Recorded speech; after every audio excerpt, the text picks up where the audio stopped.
Ninguém pode negar que esses dias que estamos vivendo, nos últimos meses, mais de um ano, são realmente dias difíceis. Mas eu não falo que esses dias estão sendo duros tão somente por causa da crise sanitária que nós enfrentamos. Sim, essa crise está nos trazendo consequências duras demais, mas nós já passamos por outras crises. E eu sei que nós vamos superar essa. Como diz um amigo meu, o dia do abraço vai chegar, eu creio nisso. Mas o que me leva a pensar que são dias realmente difíceis, dias de trevas, de desesperança, é porque nós deixamos de crer numa palavra, numa mensagem de esperança que realmente pode transformar a vida de um homem, transformar a vida de uma família, transformar a vida de muitos nesta humanidade. E eu estou falando de Cristo Jesus e este crucificado. Deixamos de lado, relegamos a única mensagem que pode verdadeiramente transformar uma vida, Jesus e a centralidade da sua morte. Um antigo pastor chamado John Stott, ele chama a atenção para a última refeição que Jesus fez com seus amigos. Nessa refeição, também conhecida como a Santa Ceia, antes de ir à cruz, Jesus pegou um pão, fazia parte ali do cerimonial, ele partiu esse pão e agradeceu, dizendo: "Este é o meu corpo, oferecido em vosso favor."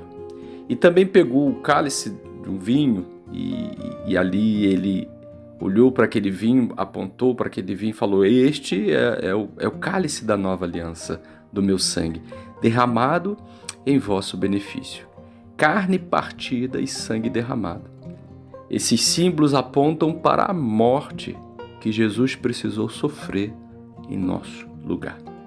Se olharmos por outro ângulo, podemos enxergar deste memorial deixado por Cristo que a sua vida estava sendo oferecida no lugar da nossa vida. O justo morrendo pelo injusto. A ceia do Senhor, fala John Stott, ela não dramatiza nem o seu nascimento, nem a sua vida, nem suas palavras, nem suas obras. A ceia do Senhor não trazia para o centro dali da festa, daquele cerimonial, os milagres de Jesus. Não. Ele queria ser lembrado, acima de tudo, pela sua morte.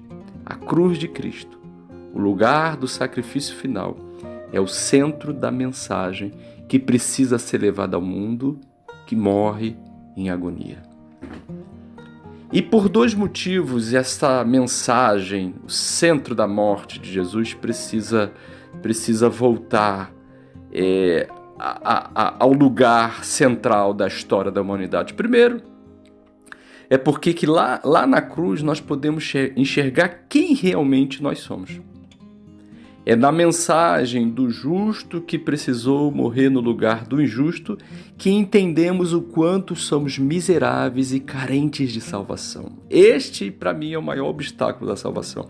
O homem reconhecer que precisa da salvação, que ele mesmo não pode encontrar salvação.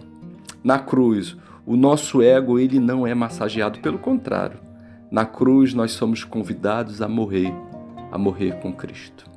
Segundo, é na cruz, na morte de Cristo, no madeiro de misericórdia, que estes homens e mulheres miseráveis, realmente carentes de salvação, que não encontram salvação em si mesmo, que irão enxergar o quanto são amados por Cristo, por aquele que não está sentado inerte diante das aflições que nós enfrentamos da vida.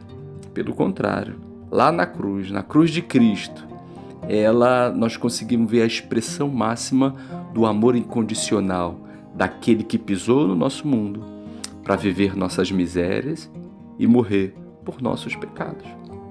Se queremos realmente levar uma palavra de esperança ao mundo, nós precisamos voltar ao centro da mensagem do Evangelho de Jesus.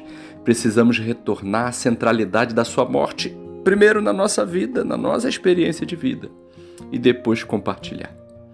A palavra de esperança que o mundo necessita não está nas muitas promessas de conquistas, de vitórias, do que nós vamos alcançar sim, e sim na morte de Cristo na cruz. Toda a Bíblia aponta para isso. A Bíblia é uma história sendo contada por Deus e o centro dessa história é a cruz de Cristo. Mas se a Bíblia fosse uma canção que Deus estivesse cantando para nós, a nota, o ápice desta canção, a nota mais aguda seria a cruz de Cristo. Se Deus estivesse pintando um quadro para que entendêssemos o amor dele, a pincelada de vermelho sangue no centro do quadro seria a cruz de Cristo. E se por outro lado Deus estivesse recitando um poema de amor, o verso central deste poema seria a cruz de Cristo. Precisamos voltar ao centro, que é a cruz de Cristo, Jesus Cristo e este crucificado. Ouça, lá na cruz de Cristo, Deus está falando direto ao teu coração. Eu me importo com você.